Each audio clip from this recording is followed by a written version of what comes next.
Ang pag-a-abroad, paswertihan na lamang kung makahanap ka ng mabait at mabuting amo. Kasi dito sa Middle East, talagang dapat matatag ang loob mo. Kasi may iba na makakahanap ka ng abusadong amo, lalo na pag mayaman. Hindi kasi nila binabalita yan sa TV. Kasi nga, babayaran lang, nanahimik na ang media.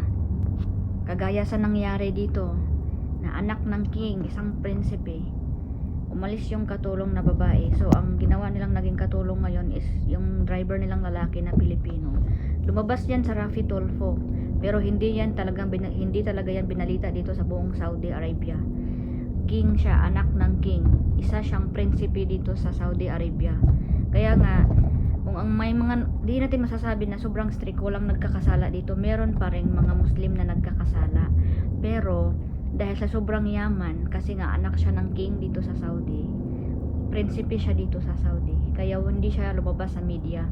Pero sa Pilipinas, lumabas yan doon sa Rafi Tulfo. Nung last week ko palang nakita yung upload nila na 1 hour ago. Ako talaga yung halos mga nasa less than 100 ang nakakakita pa nun.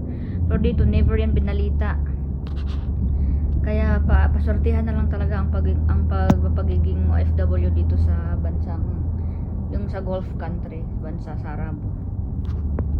Buti na lang maswerte ako sa amo ko, hindi man gaanong kayaman, sakto-sakto lang naman. Pero kung kukumpara natin sa Pilipinas, mas mayaman pa rin sila kaysa sa atin.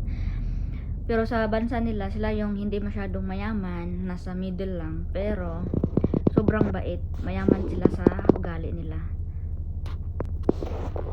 Katulong ka nga dito, pero hindi ko masyadong nafe-feel na ako'y katulong dito.